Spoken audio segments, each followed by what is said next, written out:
Assalomu alaykum do'stlar. E'tiboringiz markazida yana Sport Plus kanali. 2017-yil 7-dekabr. Aynan shu kuni hamyurtimiz o'zbekistonlik birinchi UFC jangchimiz Mahmud Murodov Chexiya Respublikasining Praga shahrida chexiyalik yirik muskulatura va gavdaga ega bo'lgan Tomash Pensga qarshi oktagonga ko'tarilgan.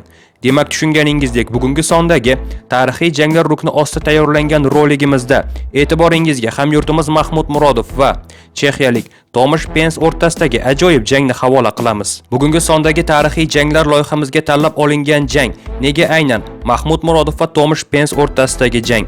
Chunki Tomash Pens Murodovga qarshi ushbu jangdan oldin press konferensiyada muxlislarga e'tibor bering, Murodovni qulatish uchun unga bir raund yetarli bo'lishini ta'kidlagan, ammo amalda nima bo'lganligini o'zingiz ko'rishingizni istadim. Shu sababli bugungi sondagi roligimizda Mahmud Murodov va Tomash Pens o'rtasidagi ajoyib jang guvohiga aylanasiz. Do'stlar, ushbu jangni albatta oxirigacha tomosha qiling, chunki videomiz so'ngida Mahmud Murodov biografiyasi, oilasi va hayoti haqidagi bir-biridan qiziqarli ma'lumotlarga ega bo'lasiz. Qadrli do'stlar, jangni boshlashdan oldin, agar siz Sport Plus kanalida yangi bo'lsangiz, albatta kanalimizga obuna bo'lib qo'ying. Bu yerda siz janglar olamidagi eng so'nggi yangiliklar va bir-biridan ajoyib janglar guvohiga aylanishingiz mumkin. Bundan tashqari, mana shu roligimiz tarqalishi Mahmud Murodovning ushbu jangini ko'pchilik ko'rishi uchun pastga tushib, bir dona like bosib qo'ygan bo'lsangiz, jangni boshladik. Eslatib o'taman do'stlar, turli xil janglar va matchlardan mo'maygina daromad qilishni istasangiz, kommentariyada yozilgan silka orqali o'tib registratsiya qiling. Promokod joyiga Sport Plus kalit so'zini kiritib, $100 gacha bonusga ega bo'ling. Sport Plus sizga omad tilaydi. Tomáš Pens už má jako neblahou zkušenost s lítajícím kolenem. Od Jiřího Procházky tady vyfasoval knockout. Ale tak o to víc asi si to teď bude hlídat a zkrátka už ví, jak... Do'stlar, siz jangni tomosha qilishda davom eting. Men esa sizga ushbu jang haqida, bundan tashqari Mahmud Murodov va uning raqibi Tomash Pens statistikalar haqida qisqacha ma'lumot berib o'taman. Ani se nepřevlík, možná vyndal zuby a to bylo všechno, suspenzor má asi ještě na sobě. Aby mu bylo rozumět, tak vydal zuby jenom. Možná i rukavice ještě by mohl mít. No tapy má 100 pro, to bych si šel zkontrolovat. A je vidět teda zatím velká soustředěnost s obou stran, protože jak jsem říkal, vážení diváci, tady je, ani nemrkejte, protože tady to může přijít v každou vteřinou tohoto zápasu, může přijít káčko, oba dva mají obrovský potenciál, takže tady to se to může přijít kdykoliv. Prostě. Zajímalo by mě, jestli Muradov bude chtít využít Dastavval ushbu jang haqida. Mahmud Murodov va Tomash Pens o'rtasidagi jang 2017-yilning 7-dekabr kuni XFN Promotion'ning XFN Alt turnir doirasida bo'lib o'tgan. Bu jang bor yo'g'i bir raund davom etgan. Jangda kim g'alaba qozonganligini yaqin daqiqalar ichida o'zingiz bilib olasiz. Je si vědom toho, že Tomáš Pens má prostě obrovskou sílu, ten granát, ten vůbec není radno brát na lehkou váhu.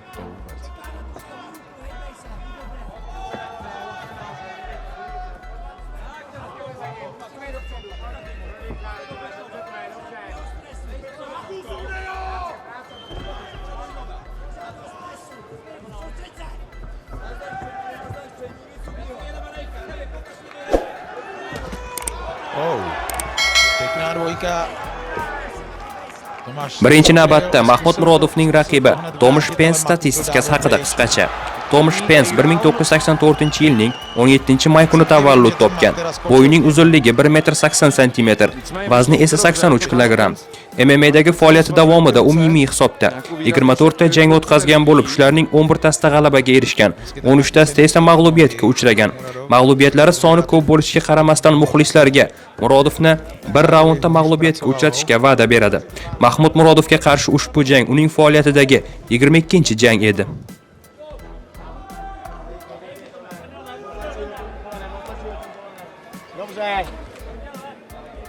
Tady by Tomáš Pens potřeboval svoji pravou ruku dostat pod machovou levou. Machovou rameno. Ano, a zkusit vylézt. A stát tam přes ten, udělat tam underhook, zajet co nejhloub a vylézt, protože takhle s tím overhookem tam to se prostě vylézt nedá. No. Prostě může to tak nějak zdržovat ten zápas, ale nějakou solidní práci z této pozice neodvede.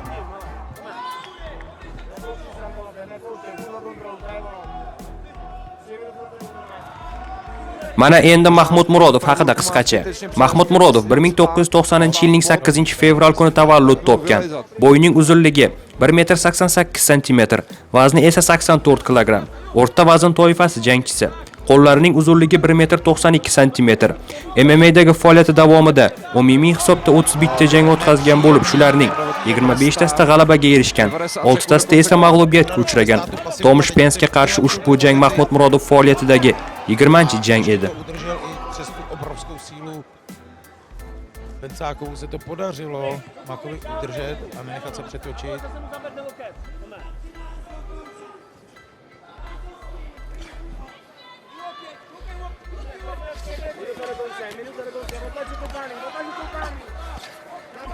Pěkně tam loktuje a Tomáš Penc potřebuje něco změnit, potřebuje něco rychle udělat, protože jinak tu minutu nebude schopný vydržet. A už tam je na podlaze dost krve. Vypadá to, že teda to bude z Tomáše Pence. A rozhodčí to zastavil. Rozhodčí to zastavil a asi to bylo správně, ne, asi bylo to správně. Mana do'stlar, ushbu jangni o'zingiz tomosha qildingiz. Jangdan oldin bir raundda g'alaba qozonishga va'da bergan jangchi kim edi? Amalda esa kim g'alaba qozondi? Ushbu ajoyib jang orqali Mahmud Murodov qaysidir ma'noda MMA'da hammasi faqatgina muskulatura va yirik gavdaga bog'liq emasligini isbotlab qo'ygan. Endigi navbat Mahmud Murodovning biografiyasi, oilasi va hayot haqidagi qisqacha ma'lumotlarga marhamat tomosha qiling. Velice dobře rozhodčí, velice dobře. Mahmud Murodov 1990-yilning 8-fevral kuni Tojikiston Respublikasining Dushanbe viloyatida tavallud topgan. Ammo oradan ko'p o'tmay, aniq qilib aytadigan bo'lsam, 1993-yilda Tojikistondagi fuqarolik urushi tufayli Murodov onasi bilan birga O'zbekistonning Buxoro viloyatiga ko'chib keladi. Chunki Murodovning onasi buxorolik o'zbek ayoli bo'lgan, otasi esa tojik millatiga mansub mahalliy tojiklardan edi. Demak, shu yerda do'stlar, barchada savol tug'ilishi tabiiy. Nega Mahmud Murodov Tojikistonda tavallud topgan bo'lishiga qaramasdan, u O'zbekiston bayrog'ini ko'taradi va o'zini O'zbekiston jangchisi sifatida ko'radi? Keling bu savolga Mahmud Murodovning o'zidan javobni eshitamiz. Siz qayerda tug'ilgansiz? Assalomu alaykum. Yana bir marta tug'ilganman Tojikistonda 90-yil. Nima uchun sababi? Потому что onam Buxorodan. Oyingiz Buxorodan. Oyim ana, da. Yaxshi o'zbek tilida yaxshi gapirman, так что kechirasizlar. Da, hammaga aytmayman. Tojikistondanman, hammaga aytaman, men o'zbekman. Потому что я горжусь, что я узбек и katta bo'ldim O'zbekistonda. Kechirasizlar. 2 yoshingizda ko'chgansiz O'zbekistonga, albatta siz O'zbekistonlisiz, albatta. Da, trenerim O'zbekistondan. Barchasini o'zingiz eshitdingiz, azizlar. Demak, Mahmud Murodov Tojikistonda tavallud topgan bo'lishiga qaramasdan, O'zbekistonda qo'nim topgan va xuddi mana shu yerda voyaga yetgan. Shu sababli u o'zini o'zbekistonlik jangchi sifatida ko'radi. O'ylaymanki, butun o'zbek xalqi ham Mahmud Murodovni o'zbek jangchi sifatida qabul qilgan. Bolaligida Mahmud Murodov sambo va kickboksing bilan shug'ullana boshlagan. Ammo Murodovlar oilasidagi fojia tufayli 15 yoshida Mahmud Murodov maktabni tashlashga majbur bo'ladi. O'shanda uning otasi avtohalokat tufayli vaqtinchalik to'shakka mixlanib qolgan bo'lib, oila xarajatlari esa to'liq qahramonimiz yelkasida edi. Mana shu voqeadan so'ng 17 yoshida Mahmud Murodov Rossiyaga yaxshiroq pul ishlash uchun jo'nab ketadi va qurilishda noqonuniy ishchi sifatida ishlab yuradi. Uning og'ir mehnati uchun to'lanadigan oylik maoshi esa bor yo'g'i 15 ming rubl edi. Suvsiz va gazsiz sharoitda bir xonali kvartirada 12 kishi bilan birga kun kechirgan. Tushunganingizdek, Rossiyada ham Mahmud Murodovning ishlari ha deganda yurishavermaydi. Mana shu voqealardan keyin Mahmud Murodov Chexiya Respublikasining poytaxti Praga shahriga yo'l olgan. Men odatda Chexiyada do'konga kirib, u yerdan narsa sotib olib, o'sha yerning o'zida yer edim. Chunki borishga joyim bo'lmagan. Bir kun meni ushlab ham olishgan edi. O'qish vizasini ishlash vizasiga almashtirganman. Bu yerda barcha qora ishlarning barchasini qildim. Ko'pincha meni aldab pulimni berishmas edi. Kunlarning birida men Pyotr Knija sport zaliga borib qoldim. Men ulardan mashg'ulot qancha turishini so'raganimda ular menga 10 yevro deb javob berishdi. Bu esa menga to'g'ri kelmasligini aytganimda, ular menga tekinga kelaverishim mumkinligini aytishgan. Mana o'shandan beri men shu sport zalida mashg'ulot olib boraman deb eslaydi o'zining boshidan o'tkazganlarini Mahmud Murodov.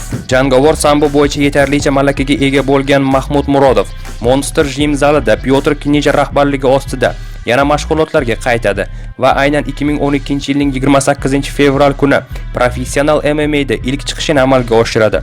O'shanda 22 yoshli Mahmud Murodov K1 Impress Liga promotioni doirasida Patrik Yevitskoga qarshi jang qiladi va uni 26 sekundda nokautga uchratadi. Bu ajoyib g'alaba bilan Mahmud Murodov o'zining tug'ma jangchi ekanligini qaysidir ma'noda isbotlaydi. Mana shu jangdan so'ng Murodovning ishlari yurisha boshlaydi. U tungi klubda yaxshigina pul evaziga ahrana bo'lib ishlaydi. Kunduzlari esa zalda mashg'ulotlarini davom ettiradi. Mahmud Murodovning professional MMA'dagi karyerasi oson bo'lmagan. U MMA'da dastlabki 8 ta jangidan 4 tasida g'alaba qozongan bo'lsa, 4 tasida mag'lub bo'lgan. Bu esa tushunganingizdek yaxshi natija emas edi. Ammo Murodov bu bilan to'xtab qolmadi. Aksincha, o'z ustida yanada qattiqroq ishlashni boshladi. U yana turli xil promotionlarda 8 ta ajoyib janglarda ishtirok qildi. Shularning bor yo'g'i bittasida hakamlar qaroriga ko'ra mag'lub bo'lgan bo'lsa, 7 ta jangda barchasida g'alaba qozondi. Murodovning jang o'tkazish stili va zarbalarining aniqligi bilan boshqa jangchilardan ajralib turardi. Uning har bir jangini Chexiyada katta qiziqish bilan tomosha qilishgan. Navbatdagi jangchimiz karyerasidagi butunlay yangicha pog'ona bo'ldi. 2016-yilning 18-dekabridagi XFN Fight Night 2 turnirida ikkinchi raundda braziliyalik jangchi David Ramirez Mahmud Murodovni mag'lubiyatga uchratdi. Bu jangda Mahmud Murodov yelka suyagini sindirib oldi va raqibiga texnik nokaut sabab mag'lub bo'ldi. Bu mag'lubiyatidan so'ng Mahmud Murodovning rekordi 17-6 edi. Bu esa tushunganingizdek unchalik yaxshi natija emasdi. Ammo bu barcha voqealarning boshlanishi bo'lgan. David Ramirezga mag'lub bo'lgan jangidan so'ng Murodov uchun boshqa davr boshlandi. 4 oydan so'ng Murodov yana oktagonga qaytdi va raqibini texnik nokaut evaziga mag'lubiyatga uchratdi. 1 yil ichida hamyurtimiz 4 marotaba jang o'tkazdi va barcha janglarda g'alaba qozondi. Shularning 3 tasida raqiblarini nokautga uchratdi. 2018-yilning 28-iyun kuni Mahmud Murodov qachonlardir uni mag'lub qilgan va yelkasining sinishiga sabab bo'lgan jangchi David Ramirez bilan revansh jangda ishtirok qilib, uni nokautga uchratdi. Bu jangdan so'ng Murodov yana 6 ta nafaqat Chexiyaning, balki butun Markaziy Yevropaning nomdor jangchilariga qarshi jang o'tkazib, barchasini birin-ketin nokaut evaziga mag'lub qildi. Bu g'alabalardan so'ng Mahmud Murodovda 11 ta g'alabalik seriya bo'ldi. Markaziy Yevropada Murodovga mos raqib qolmagan edi. Butun Yevropa, Chexiya Mahmud Murodovning janglarini orziqib kutadigan bo'lishdi. Mana endi Murodov uchun yirik sahnaga chiqish vaqti ham yetib kelgandi. 2019-yilning sentyabr oyida Mahmud Murodov eng mashhur va nufuzli promotion UFC bilan 4 ta jang uchun kontrakt imzoladi va rasman bu haqida ma'lum qilinganidan 10 kun o'tib Elison Di Chiricoga qarshi o'rta vazn toifasida debyut jangini o'tkazdi. Bu jangda Mahmud Murodov hakamlar qaroriga ko'ra g'alabaga erishdi. Oradan 2 oy o'tib o'zbek yigiti Mahmud Murodov UFC'dagi ikkinchi jangini amerikalik Trevor Smithga qarshi o'tkazdi va uni dahshatli tarzda nokautga uchratdi. Bu jang o'sha kuni kechaning eng chiroyli jangi sifatida topildi va qo'shimcha bonus $50,000 Mahmud Murodov o'ziniki qildi. Oradan 1 yil o'tib esa Murodov UFC'dagi 3-jangini Andrew Sanchezga qarshi o'tkazdi va uni ham nokaut evaziga mag'lub qildi. Emotsiyaga berilgan Mahmud Murodov oktagondan sakrab tushib, tashkilot prezidenti Dana White bilan ham suhbat olib bordi. Mana shunday ajoyib g'alabalardan so'ng endi Murodov UFC'dagi top-o'y jangchilar uchun ham chinakam bosh og'rig'i ekanligini qaysidir ma'noda barchaga isbotladi. Ma'lumot uchun aytib o'taman do'stlar, Mahmud Murodov bugungi kunda UFC'da o'rta vazn toifasida janglar olib boradi. Aynan o'rta vazn toifasidagi UFC chempioni hozirgi kunda Israel Adesanya. Mana endi Mahmud Murodovning shaxsiy hayoti to'g'risida qisqacha. Mahmud Murodov chexiyalik mashhur qo'shiqchi va modelyer qiz Monika Bagarova bilan turmush qurgan. Murodov rafiqasi Monika bilan birinchi uchrashuvini va qanday qilib tanishib qolganligini quyidagicha eslaydi. Bir kechaga barcha mashhurlarni bir joyga taklif qilishgandi. Meni ham taklif qilishgan ekan. U yerda Monika bilan birinchi bor uchrashib qolganman va keyin Instagramda bir-birimizni topib yozisha boshladik. Shundan beri biz birgamiz deb eslaydi Mahmud Murodov rafiqasi Monika bilan birinchi uchrashuvini. Aytish joizki, Mahmud Murodov va Monika Bagarovalar Chexiyadagi eng baxtli bir-birlariga mos juftlik sifatida ko'riladi. Mahmud Murodov 2018-yildan beri Monika bilan birga va 2020-yilning 27-may kuni Monika Mahmud Murodovga qiz farzand hadya qildi. Uning ismini esa Rumiya qo'yishgan. Tushunganingizdek, Mahmud Murodov nafaqat jangchi, balki yaxshi er va shu bilan birga baxtli ota hamdir. Qisqa qilib aytganda, juda ham bir-birlariga mos juftlik.